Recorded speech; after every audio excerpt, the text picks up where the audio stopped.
انسانی زندگی کے اندر کچھ چیزوں کی اور کچھ رویوں کی بڑی زیادہ ضرورت ہوتی ہے۔ یہ جو انسان کے اخلاقی رویے ہوتے ہیں نا، یہ بھی بڑی اہم ضرورت ہوتے ہیں انسانی زندگی کو گزارنے کے لیے۔ اگر رویوں میں اخلاق نہ ہو، لہجوں میں خوبصورتی نہ ہو، تو انسان کے لیے وقت گزارنا نہایت مشکل ہو جاتا ہے۔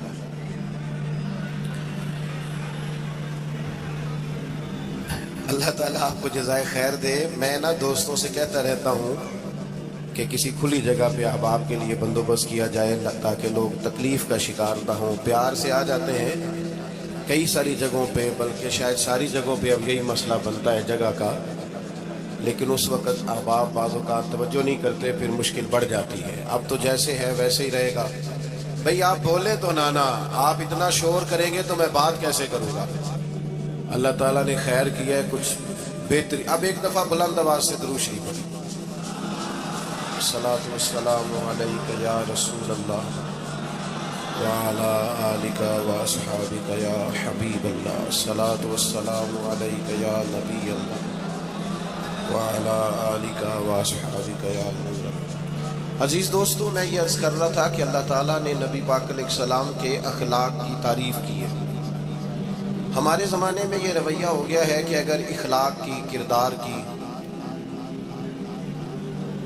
کوئی بھی بات کی جاتی ہے تو لوگ سمجھتے ہیں شاید یہ ایک بیٹا آپ دو لوگ رہ گئے ہیں، یا تو آپ بیٹھ جائیں، پیچھے آپ کے ساتھ اشارے دے رہے ہیں، آپ مہربانی کریں نا یاد، میں نے تو کبھی اتنا ٹائم ہی نہیں لگایا جلسہ سیدھا کرنے میں، یہاں تو بڑی مشکل ہو گئی۔ اللہ آپ کو برکت دے، آپ تو بڑے پیارے لوگ ہیں، آئے سارے پیار سے، پر وہ پیار میں جیتنا چاہ رہے ہیں ایک دوسرے سے۔ حالانکہ پیار میں جو مزہ ہارنے کا ہے نا، جتن جتن تے ہر کوئی کھیڈے تو ہارن کھیڈ فقیرہ، جتن دا مل کوڈی پیندائی ہارن دا مل ہیرا۔ اس میں تو قربانی دینی چاہیے، ایک دوسرے پر اظہار کرنا چاہیے، کہنا چاہیے یار آپ بیٹھ جائیں میں ذرا پیچھے چلا جاتا ہوں۔ یہ تو دینی ماحول ہے، اس میں تو اظہار کی ضرورت ہے۔ بہرحال عام دام پر سے مطلب ہمارے ہاں لوگ سمجھتے ہیں کہ اخلاق کی بات کی جائے تو شاید یہ بڑا عام سا سادہ سا کوئی عنوان ہے۔ حالانکہ یاد رکھیے گا، نبی پاک علیہ السلام نے فرمایا ہے میں مکارم اخلاق کی تکمیل کرنے کے لیے دنیا میں آیا ہوں۔ فرمایا میں اخلاق ہی کو تو مکمل کرنے آیا ہوں۔ اور نبی پاک علیہ السلام نے اخلاقی رویوں پر بہت زیادہ زور دیا ہے۔ حضور علیہ السلام فرماتے ہیں کہ قیامت کے دن میرے سب سے زیادہ قریب وہ شخص ہوگا جس کا اخلاق زیادہ اچھا ہوگا۔ ہمارے ہاں لوگوں نے اخلاق کا معنی بھی اپنی مرضی کا کیا ہوا ہے۔ بعض لوگوں کا خیال ہے کہ صرف میٹھا بولنا ہی اخلاق ہے، حالانکہ میٹھا بولنا بھی اخلاق ہے، لیکن صرف میٹھا ہی بولنا اخلاق نہیں۔ میٹھا تو لوگ اپنے مطلب کے لیے بھی بولتے ہیں، میٹھا تو اس لیے بھی بولتے ہیں کہ مجھے اب کام پڑ گیا، اور بعض لوگوں کی ٹریننگ ہوتی ہے اس لیے وہ میٹھا بولتے ہیں۔ آپ کسی بہت بڑے شاپنگ مال پہ چلے جائیں تو وہاں جو سیلز مین ہوتے ہیں ان کی ٹریننگ ہوتی ہے کہ انہوں نے بولنا ہی میٹھا ہے، گاہک جتنی مرضی تلخی کرے وہ تلخ نہیں ہوتے، میٹھا بولتے ہیں۔ بعض لوگوں کی ٹریننگ ہوتی ہے امیر سے میٹھا بولتے ہیں، غریب سے میٹھا، تو یہ اخلاق نہیں، یہ تو انہوں نے کچھ دیر کے اپنے آپ کو سمجھایا ہے، قائل کیا۔ یاد رکھیے گا، صرف میٹھا بولنا اخلاق نہیں بلکہ سچ بولنا اخلاق ہے۔ صبر، تحمل، بردباری، وفاداری اور بلند ترین اخلاق کا مالک وہ بندہ ہوتا ہے جو خوددار ہوتا ہے، کسی دنیا دار کے سامنے ہاتھ نہیں پھیلاتا۔ اللہ تعالیٰ نے جو اسے دیا ہوتا ہے اس پر راضی رہتا ہے۔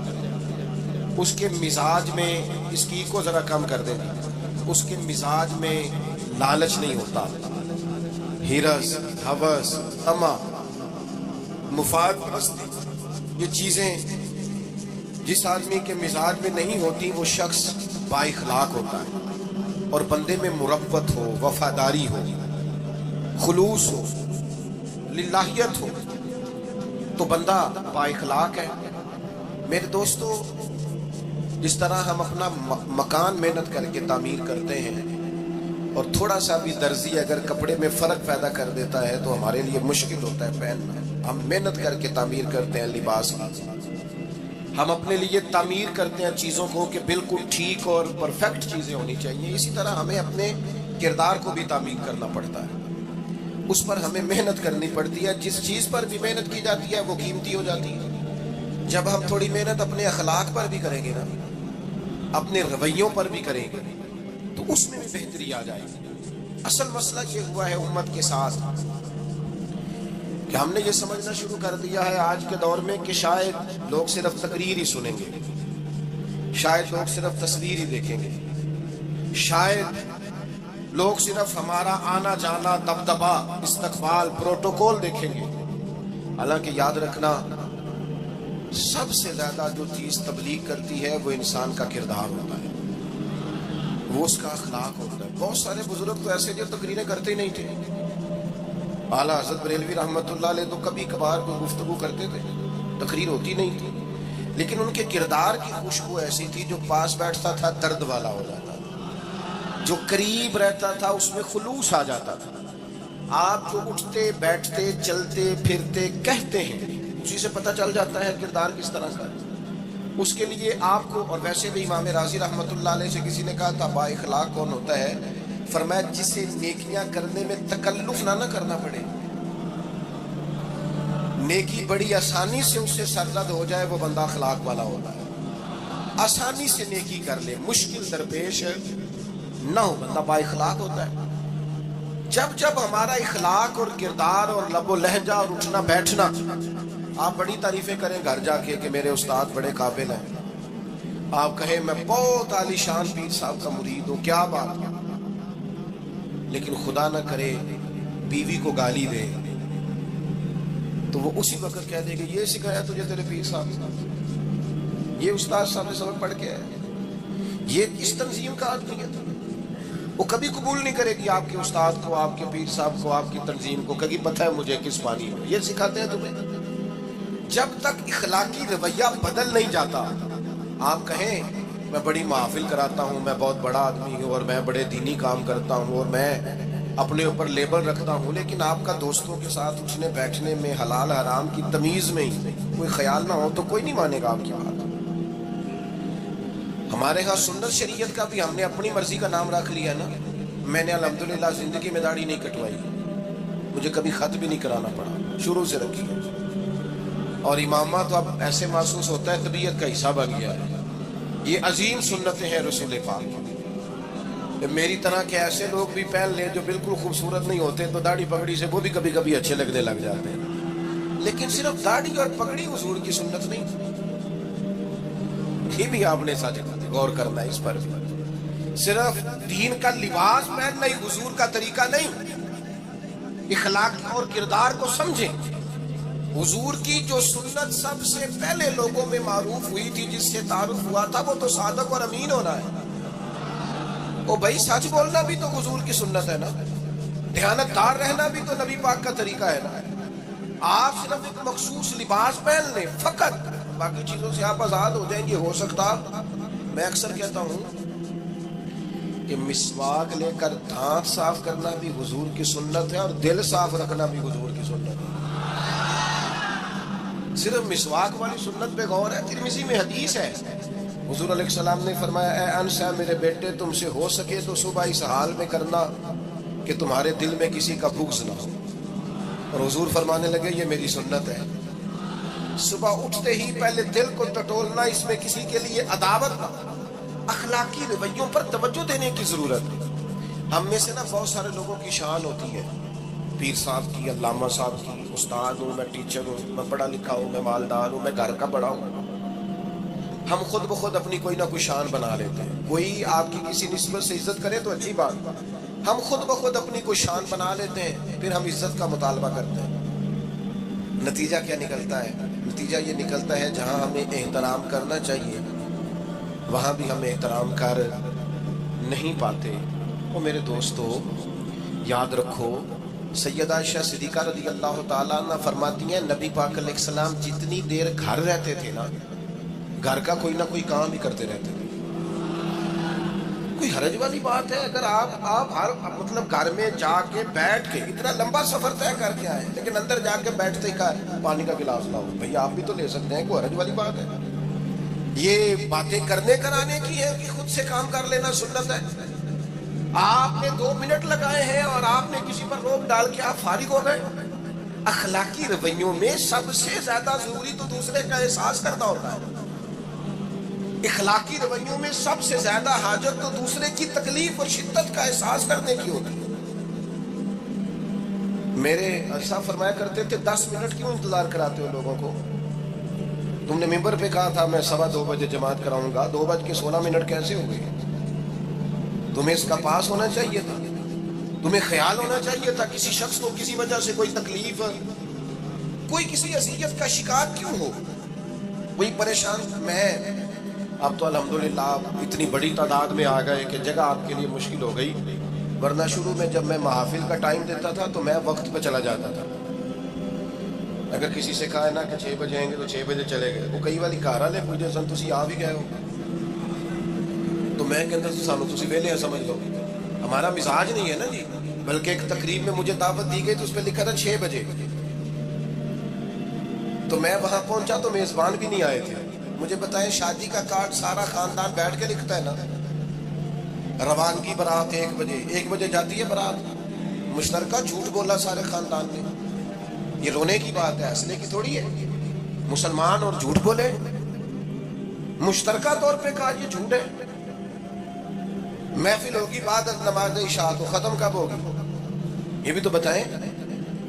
آپ نے قوم کو تو ایک شخص کا بتایا تھا کہ فلاں صاحب خطاب کریں گے، یہ مقامی قومی عالمی شہرت یافتہ، یہ کہاں سے آتے ہیں؟ کیوں تکلیف دی گئی؟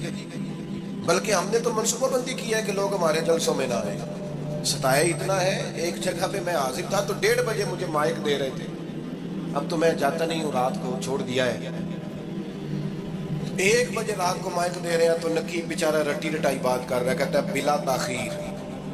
میں نے کہا ابھی بھی بلا تاخیر ہے، کر لو تھوڑی تاخیر، خدا کے بندو ختم کرو، آدھے گھنٹے میں مسئلے کی سمجھ آ جاتی ہے، ایک پیغام دو، بات ختم ہو گئی۔ اتنا الجھاؤ اور اتنا بات کو کھینچنے کا معنی کیا؟ اپنے رویوں کے اندر میں چلا گیا 6 بجے تو میزبان صاحب بھی نہیں آئے گا، تو وہ تقریب کب شروع ہوئی؟ 9 بجے۔ تو میں نے ان سے کہا غور سے دیکھ لو کہیں میں تو نہیں الٹا پڑتا رہا، 9 اور میں 6 سمجھتا رہا ہوں۔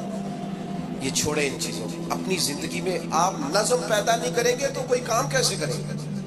حضرت حکیم الامت مفتی احمد یار خان صاحب نعیمی رحمت اللہ علیہ، مفتی صاحب رحمت اللہ علیہ جب جمعے والے دن الحمدللہ کہتے تھے نا تو پورا 1 بجا ہوتا تھا۔ لوگ گھڑی کو کہتے تھے تو غلط ہو سکتی ہے، پر مفتی صاحب پورے ٹائم پہ الحمدللہ کہتے ہیں۔ بلکہ ان کے بارے میں معروف ہے کہ وہاں ایک ذمہ دار تھا، بھینسوں کا دودھ دھوتے ہیں نا دیہاتی لوگ، تو عصر کی اذان سے 5 منٹ پہلے مفتی صاحب مسجد تشریف لے جاتے تھے۔ یہ اخلاق ہے، یہ آپ کا رویہ ہے، یہ آپ کا انداز ہے۔ عصر کی نماز اذان سے 5 منٹ پہلے جاتے تھے، جا کے وضو بنانا پڑے تو سنت ادا کر کے بر وقت نماز میں شامل ہو جائیں۔ تو مفتی صاحب گزر جاتے تو وہ ذمہ دار اپنے بیٹے سے کہتا کہ اب آپ نا بچے کو چھوڑیں بھینس کے نیچے تاکہ ہم بھینسوں کا دودھ دھوئیں۔ تو ایک دن وہ بیٹا کہنے لگا ابا جی ابھی تو یہ سورج کھڑا ہے، عصر کا ٹائم کہاں ہوا ہے؟ تو کہنے لگا تم چھڑ دے کٹا، مفتی صاحب لانگ گئے نہیں، ٹائم ہو گیا ہے۔ یہ ہمارے بزرگوں نے ہمیں رویے سکھائے۔ آپ نظم والے ہوں، اخلاق والے ہوں، سچائی والے ہوں، دیانتداری والے ہوں، دوسروں کا خیال رکھیں، کسی کو تکلیف نہ ہو ہماری وجہ سے۔ بتائیں رسول پاک صلی اللہ علیہ وسلم کی بارگاہ میں آ کے عرض کیا کہ یا رسول اللہ یہ ہمارے امام صاحب بہت لمبی نماز پڑھاتے ہیں، صحیح حدیث میں موجود ہے، نماز ہی پڑھاتے تھے نا، قرآن ہی پڑھتے ہوں گے نا، کتنا اعزاز والا کام ہے۔ یا رسول اللہ یہ بہت لمبی نماز پڑھاتے ہیں۔ اللہ کے محبوب علیہ السلام نے بلا لیا، اور لفظ پتہ کیا ہے؟ حضور فرمانے لگے میں لوگوں کو دین کے قریب کرتا ہوں، آپ دور کرتے ہیں۔ فرمایا جب بھی نماز پڑھائیں معتدل پڑھائیں، اور خود حضور کا عمل کیا ہے؟ حضور فرماتے ہیں جب میں نماز میں کھڑا ہوتا ہوں تو میرا دل کرتا ہے میں لمبی نماز پڑھاؤں۔ ہمارا جب کسی شے کو دل کرے تو ہم چھوڑتے ہیں، میرا دل کرتا ہے میں لمبی نماز پڑھاؤں گا، لیکن حضور فرماتے ہیں پھر پیچھے سے کسی بچے کے رونے کی آواز آتی ہے، میں سوچتا ہوں اس کی ماں پریشان ہوگی، میں نماز مختصر کر دیتا ہوں۔ اور میرے بھائیوں نماز میں بھی لوگوں کا احساس، ہماری طبیعت ہی نہیں رہی. کوئی آدمی ہارن دے رہا پیچھے سے اور سامنے گاڑی میں دو بندے کھڑے، گاڑی مین روڈ پہ کھڑے کر کے باتیں کر رہے ہیں، اور وہ ہارن بجا رہا ہے تو کہتے ہو ٹھہر جا، آگ بجانی ہے جا کے. ایک تو آپ نے اتنا ظلم کیا کہ آپ نے روڈ بند کیا، اور دوسرا اخلاقی رویہ یہ ہے. اور میرے بھائی یہ بھی بد اخلاقی ہے کہ آپ اپنا موٹر سائیکل مین روڈ پہ کھڑے کر کے دکان پہ چلے جائیں، لوگوں کو تکلیف میں ڈالیں گے. اسلام اس کی اجازت نہیں دیتا. رستوں کے نشان مٹانے والے کو نبی پاک نے تنبیہ فرمائی، کسی کو تکلیف ہو، اذیت ہو.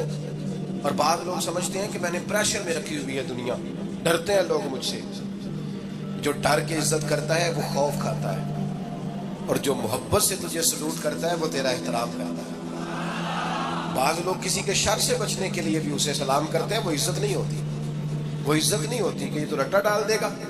اپنے اخلاقی رویے ہمیں اللہ کے محبوب سے سیکھنے، حضور سے خیرات لینی ہے. اخلاقی اصلاح ہم نے اپنے آپ کو سمجھنا ہے، ہم نے اپنے مزاجوں میں تبدیلی پیدا کرنی ہے، بالخصوص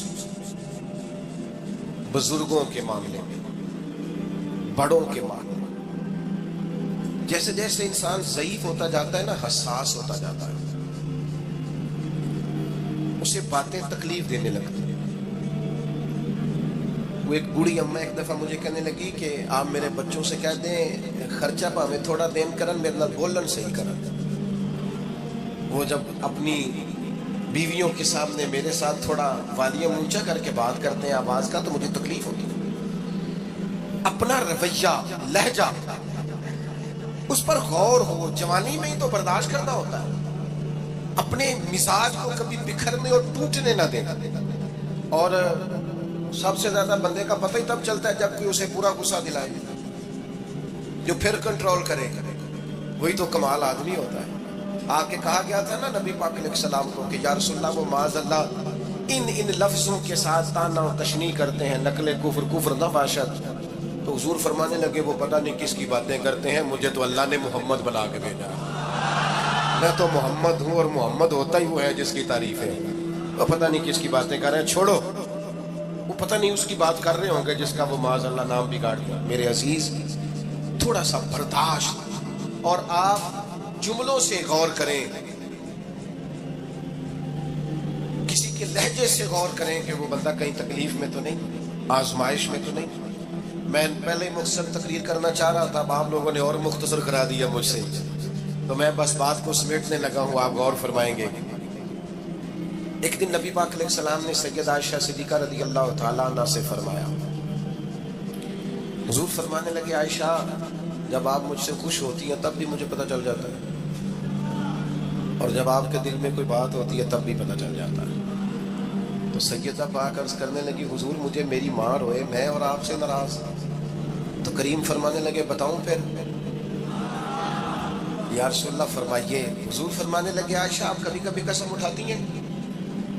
یا رسول اللہ اٹھاتی ہوں. فرمایا جب آپ خوش ہوتی ہیں تو کہتی ہیں مجھے رب محمد کی قسم، اور جب دل میں کوئی بات ہوتی ہے پھر کہتی ہو جناب ابراہیم خلیل کے رب کی قسم. پھر حضرت ابراہیم کی نسبت سے قسم اٹھاتی ہو. تو جناب عائشہ کہتی ہیں حضور کی بات سن کے جو میرا حال تھا میں بتا نہیں سکتا. یا رسول اللہ آپ اتنا خیال کرتے ہیں، یہاں تک خیال فرماتے ہیں کوئی کیا بول رہا ہے؟ کہتی میں نے فوراً عرض کی کہ یا رسول اللہ مجھے رب محمد کی قسم ہو، میری زبان سے نام ہی جاتا ہے، میرے دل میں آپ ہر وقت موجود رہیں. دل میں آپ احساس پیدا کریں گے، آپ تھوڑا سا غور کریں گے، آپ کسی کی تکلیف کے بارے میں حساس ہوں گے. میرے بھائی پتہ کیا ہوتا ہے، 2 منٹ کا غصہ ہوتا ہے ہمارا، اور کئی دفعہ عمر بھر کا پچھتاوا چھوڑ جاتا ہے. ہمیں احساس ہوتا ہے ہم سے غلطی ہو گئی، ہمیں خیال ہوتا ہے کہ یہ لفظ مجھے کہنے نہیں چاہیے، پر ہم سے سرزد ہو جاتے ہیں. میں ذاتی طور پہ آپ سے ایک بات عرض کروں، یہ میں ابھی آیا ہوں نا تو دوست پکڑتے ہیں دوڑتے ہیں. خیر اب فرق بھی ہے پکڑنے والے میں، پہلے دعا لینے والے ہوتے تھے، اب سارے فوٹو لینے والے ہوتے ہیں. یہ بھی مسئلہ ہے. اور بعض لوگوں کو فوٹو چاہیے ہوتی ہے، باقی جو ہوتا ہے ہو جائے، اس سے غرض نہیں ہوتی.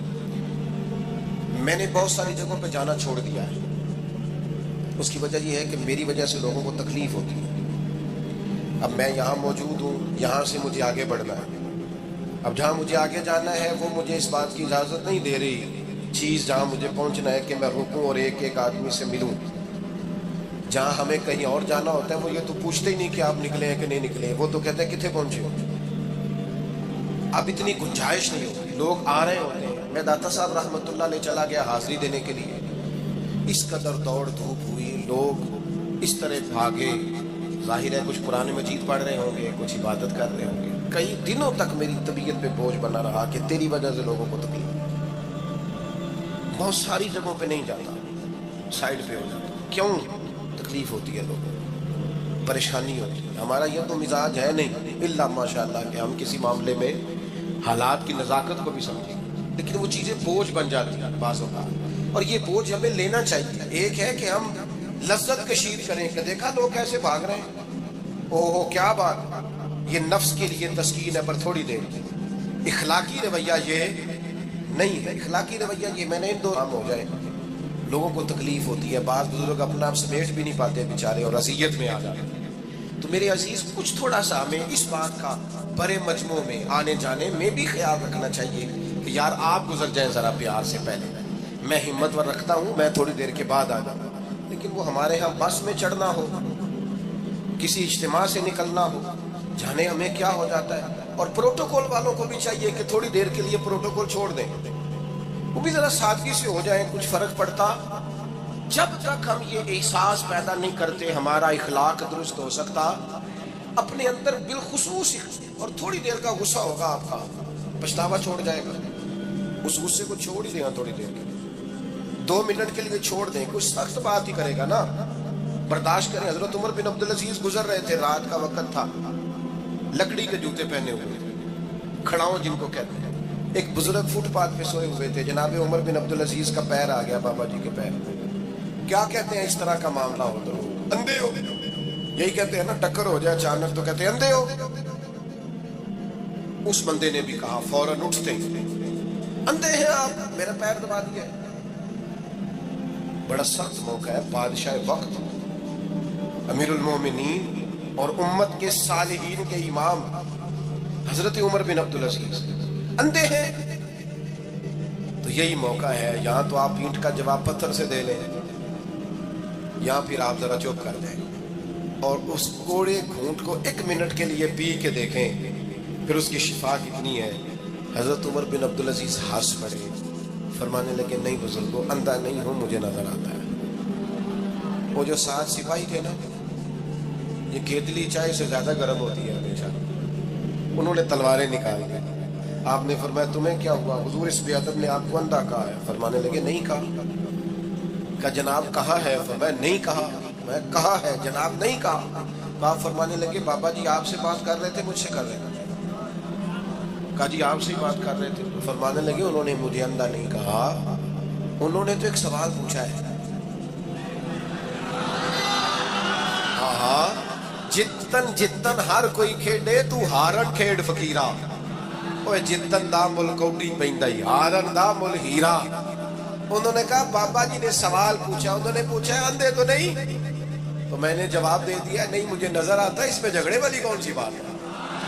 اتنا سا ہی تو مسئلہ ہے. اگر اس کا غصہ بنا لیا جاتا اور سخت رد عمل دیا جاتا تو عمر بھر پچھتاوا رہتا. والد صاحب کے سامنے تو میرے خیال ہے کر ہی لیں گے، ایسا کر لیں گے نا. اگر وہ غصہ کریں تو کہیں گے نا ابا جی جیسے آپ کہتے ہیں ہو جائے گا، مشکل تو نہیں. اماں جی کے سامنے تو کر لیں گے نا. جنہ دی مووی بن رہی صرف یہ نہیں ہاں نہ کر رہے، گل پکی نہ ہو جائے، باقی بول رہے ہیں ماشاءاللہ. والد صاحب کا غصہ برداشت کر لیں گے انشاءاللہ، بزرگوں کا برداشت کر لیں گے. سید صاحب ہیں، عالم ہیں، کوئی بزرگ ہیں، اگر کبھی کسی وقت سمجھانے کے لیے کوئی تنبیہ کر دیں تو قبول کر لیں گے انشاءاللہ. نوجوانوں سے کہتا ہوں اگر جوانی اللہ نے عطا کیا تو پھر حوصلہ بھی ہونا چاہیے. اور اس نے تمہیں پیدا ہی فرمایا وہ تم سے محبت بھی بڑی کرتا. حضور علیہ الصلوۃ والسلام فرماتے اللہ نے مخلوق کو پیدا کرنے سے پہلے اپنے پاس اپنے عرش پر یہ تحریر لکھ دی تھی کہ لوگوں یاد رکھنا میرا غضب زیادہ نہیں ہے، میری رحمت ہی زیادہ ہے. میرے غضب پر میری رحمت کا غلبہ ہے۔ اس نے تمہیں پیدا کیا ہے اور وہ کریم ہے، وہ مہربان ہے، وہ ستار ہے، وہ معاف کرنے والا، اس کی معرفت بھی۔ نبی پاک علیہ السلام نے لوگوں کو، اور ایک بار یاد رکھنا کیونکہ ہمیں مفت میں ملا ہے عقیدہ توحید و رسالت، ہمیں بغیر جد و جہد کے، ریسرچ کے، تحقیق کے ملا ہے عقیدہ آخرت، ہمیں اس کی قدر نہیں ہے۔ زندگی میں سب سے زیادہ تکلیف میں وہ لوگ ہوتے ہیں جو گمراہ ہوتے ہیں۔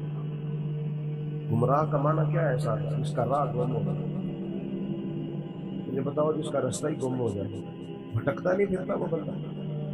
جو دنیا میں گمراہ لوگ ہیں، گمراہ، اور ایسا نہیں کہ وہ لوگ غریب ہیں یا ان پڑھ ہیں، آپ دنیا میں گھومیں، پی ایچ ڈی بندہ، بنیادی طور پر بہت بڑی ڈگری، مالدار، کئی ملکوں میں بزنس، لیکن شام کو پوجا کس کی کرتا ہے؟ معاذ اللہ بت، پتھر کھڑا کس کے سامنے ہوتا ہے؟ پتھر کے۔ خدا کا شکر ادا کریں، ہمیں خود سے کوشش کر کے ہدایت ڈھونڈنی پڑتی تو بڑی مشکل تھی، رب نے فضل کیا ہے، مدینے والے محبوب کی امت میں پیدا کروا دیا۔ یہ جو رستہ واضح نظر آیا ہے، کھلا ہوا نظر آیا ہے، ہدایت کے مینارے نظر آئے ہیں، یہ بہت بڑا احسان ہے اللہ تعالیٰ۔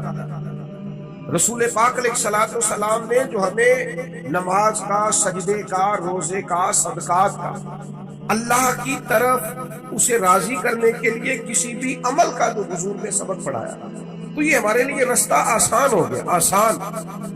نبی پاک علیہ السلام نے دلوں کی کھیتی کو آباد کر دیا، آنکھوں میں جو گمراہی کے پردے آنے والے تھے وہ ہٹا دیے ساتھ۔ ہمیں بتایا کہ ہمیں پیدا کرنے والا خالق و مالک ہے، ہمیں محبوب نے آزاد کر دیا، آزاد کر دیا دنیا داروں کے، سیٹھوں نوابوں کے بکھیڑوں سے، آزاد کیا سیاستدانوں کے چنگل سے۔ حضور نے ہمیں بتایا کہ تمہیں رزق بھی وہی دے گا، عزت بھی وہی دے گا، تمہیں عروج بھی وہی دے گا۔ اگر کہیں کمزور پڑو گے تو اللہ کی حکمت کا تقاضا ہوگا۔ آزاد کر دیا، آزاد ہو گئے لوگ۔ حضرت عبداللہ بن عباس رضی اللہ تعالیٰ عنہ فرماتے ہیں میرے نبی پاک علیہ السلام نے مجھے فرمایا تھا، اور نوجوان دوست جتنے یہاں بیٹھے ہیں ان سے میں گزارش کروں گا اس حدیث کو رٹا لگا کے یاد رٹا، اور اس کو 2 دفعہ 3 دفعہ دن میں ضرور دہرائیں، یہ آپ کو طاقتور کرے گا۔ آپ کو کبھی امیر رشتہ دار دیکھ کر پریشانی نہیں ہوگی، آپ کبھی ظالم کو دیکھ کے پریشان نہیں ہوگی، آپ کو کبھی مالداروں کو دیکھ کے ڈپریشن اور انزائٹی نہیں ہوگا، آپ کو کبھی کسی سیاستدان کی پجاروں کے پیچھے نہیں بھاگنا پڑے گا، آپ کبھی کسی مالدار آدمی کی چاپلوسی نہیں کریں گے۔ آپ یہ رٹا لگا کے یاد کر لیں۔ نبی پاک علیہ السلام نے فرمایا اے عبداللہ بن عباس، اے میرے بیٹے، حضور فرمانے لگے سارے دنیا دار مل کے بھی تیرا کچھ سوارنا چاہے سوار نہیں سکتے جب تک رب نہ جائے۔ یہ یاد کر لیں۔ اور حضور فرمانے لگے سارے دنیا دار مل کے تیرا کچھ بگاڑ نہیں سکتے جب تک اللہ کی حکمت۔ تو کیوں ڈرے دنیا داروں سے؟ کیوں پریشان ہو سیاستدانوں سے؟ کیوں ہم ادھر ادھر بھاگیں؟ کیوں کمزور پڑیں؟ کیوں کچی باتیں کریں؟ جب رزق اللہ دے گا، عزت اللہ دے گا، رسول پاک نے اس کی معرفت دکھائی ہے، پھر کمزور پڑنا، کچے پڑنا۔ یہ جو اللہ کے نیک بندے ہوتے ہیں نا، اسی لیے تو پکے ہوتے ہیں، کچے مکان میں سکون سے سوتے ہیں، ایک روٹی کھا کے نیند مزے کی آئی، اسی کسی سے کچھ نہیں لگ دے، نہ کوئی ساڈا درد، کوئی ضرورت ہی نہیں، ادھر ادھر نظر جھکانی کوئی نہیں، پریشان ہونا ہی نہیں، تکلیف میں آنا ہی نہیں۔ ہارون رشید حج کر کے آ رہا تھا، بادشاہ تھا نا، بڑا مزہ آتا ہے بعض لوگوں کو، لوگ نعرے شانے لگائے، گاڑی پہ آگے پیچھے کھانے، یہ وزیروں کو نہیں، یہ پیروں کو بھی بڑا مزہ آتا ہے۔ اوہ ہو کیا بات ہے، کیا آنا جانا ہے۔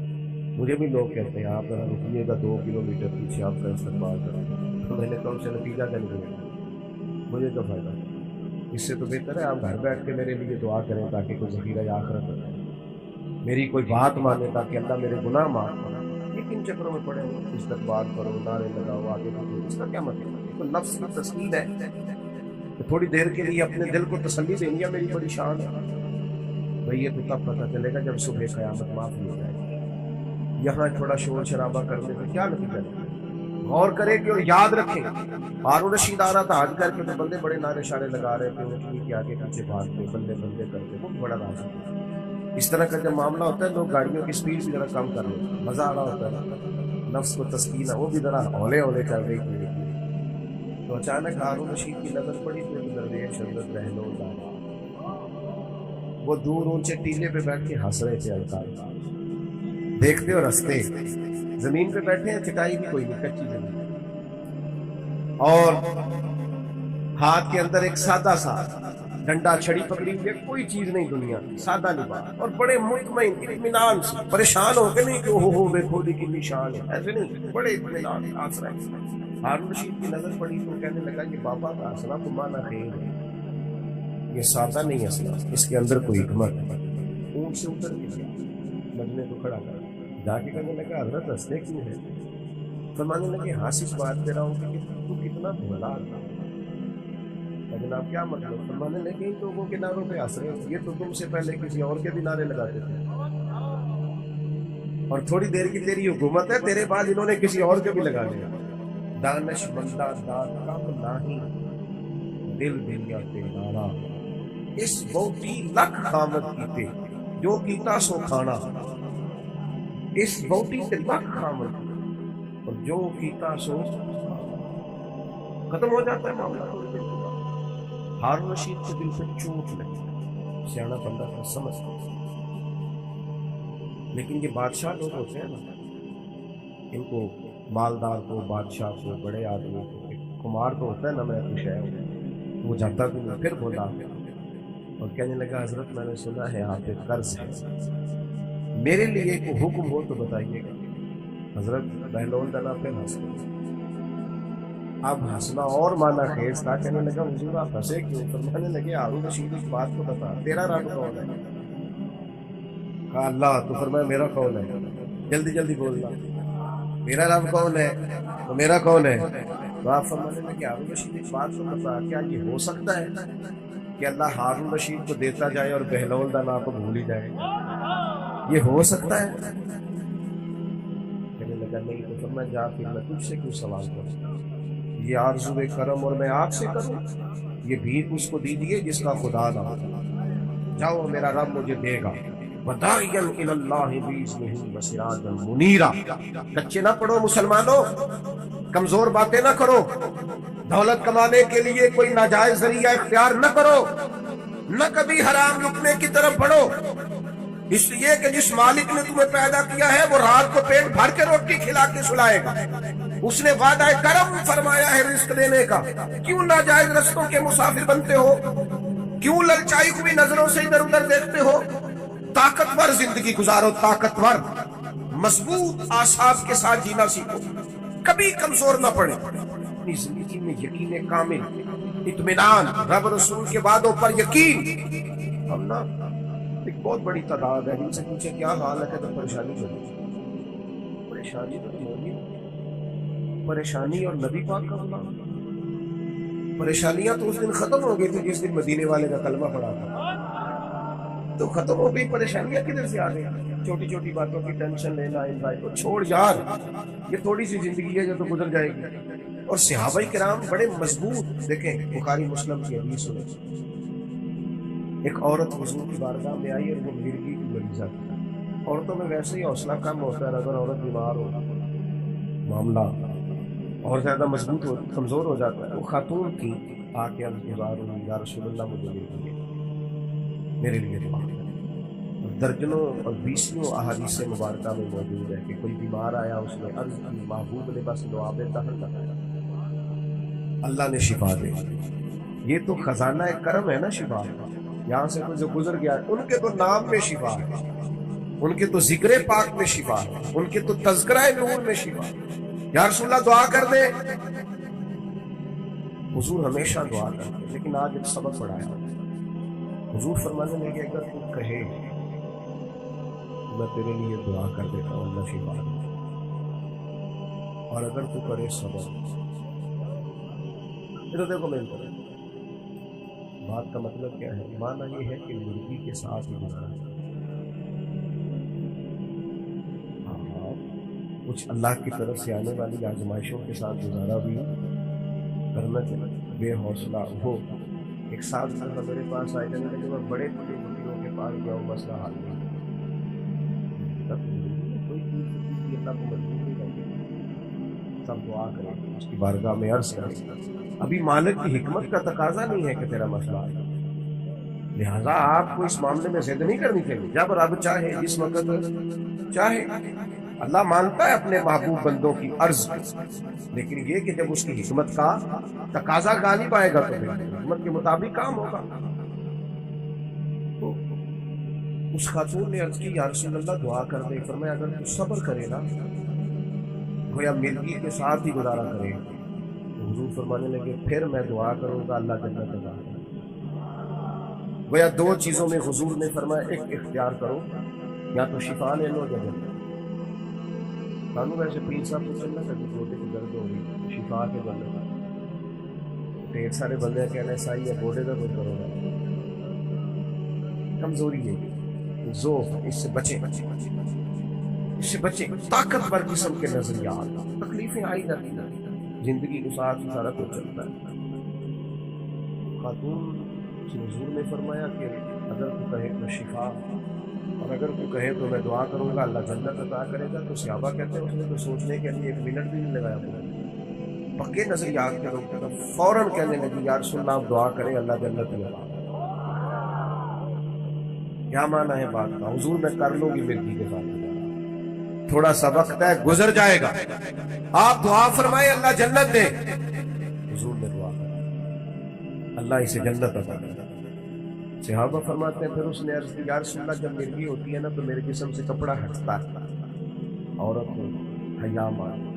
محبوب نے دعا کر دی, جتنی بھی مرغی ہوتی تھی جسم سے کپڑا نہیں ہٹتا. صحابہ فرماتے ہیں طویل وقت تک وہ بوڑھی اماں حیات رہی. باہر سے جب کوئی آتا تھا تو لوگ کہتے تھے جنتی کو دیکھنا, اس بوڑھی کی زیارت کریں جسے محبوب نے دنیا میں جنت کی بشارت عطا فرمائی. کچے نہ پڑے میرے عزیز. ذہنی طور پر آپ یقین کریں, ابھی تک لوگ مسئلہ پوچھتے ہیں کہ کالی بلی رستہ کاٹ جائے تو کیا ہوگا. میں کیا کالی گڈی کٹ جائے تو پھر کیوں جائے. اور پیر دھاگے والے اللہ خیر کرے صبح 9 بجے تو دیگر تک تبلیغ لیں گے. پیروں کا کام تو تبلیغ کرنا ہے, تعلیم دینا ہے, قرآن حدیث پڑھانا ہے. آپ تویز دھاگا کر رہے ہیں, کریں, ناجائز نہیں. لیکن جو لوگ ذوق کو کمزور کرتے ہیں, جنہیں منڈیاں دا کام کرا نو دل نہیں کرتا, سارے انو کالا جادو ہو گیا. وہ کام کر کوئی میرے بھائی, مہربانی کر, باہر نکل, جدوجہد کر. جادو کدھر سے آ گیا؟ جادو اتنا ہی فارغ ہے تیرے پاس ہی آ گیا. کوئی کام کرے, کوئی ہمت کرے, جدوجہد کرے. کمزور ضعف اعتقادی. پیر صاحب کے پاس گئے تو پیر صاحب نے کہتے ہیں کسی نے کچھ کیتا ہے. اور پیر صاحب اللہ سے ڈرو, یہ بیچارہ سارا دن بدگمان رہے گا, کس کے بارے میں برا سوچے گا, کس شخص سے نفرت کرے گا, کیا کیا اس کے ذہن میں آئے گا. اتنا آپ نے اس کے ذہن کو بدگمان کر, ڈرو اللہ سے. مسلمان کبھی ضعف اعتقادی کا شکار نہیں ہوتا. یہاں تک کہ کچھ لوگ کہتے ہیں کہ مجھے بندش کر دیا کسی نے. آپ میں سے جو میری طرح کم پڑھا لکھا آدمی ہے وہ بھی اپنے دل پہ ہاتھ رکھ کے بتائے, ادھر دیکھے میری طرف. یہ ہو سکتا ہے کہ اللہ تعالیٰ نے رزق میرے گھر میں بھیجا تھا, کسی نے رستے میں روک دیا, جلدی بتاؤ, ہو سکتا ہے؟ تو یہ بندش کیا بلا ہوتا ہے, بے برکتی ہو جاتی ہے, نظر لگ جاتی ہے. یہاں تک تو مسئلہ ٹھیک ہے. یہ کیا بات ہوئی, اللہ نے بھیجا تھا بندے نے رستے میں. وہ کوئی خدا کا خوف کرو, کس طرح کی باتیں کرتے ہیں. مومن کی یہ بات ہوتی ہے, اللہ کے بندے اس طرح سوچتے ہیں. کوئی ضعف اعتقادی نہیں, کوئی کمزوری نہیں. 313 کا لشکر, 1000 سے مقابلہ, نہ زرہیں, نہ تلواریں, نہ گھوڑے, نہ سامان زہر و ضرب. یا رسول اللہ کرنا کیا ہے؟ فرمایا رب کا نام لے کے کھڑے ہو جاؤ, اللہ فتح عطا کر دے گا. تم نکلو میدان میں, لیکن خدا کا.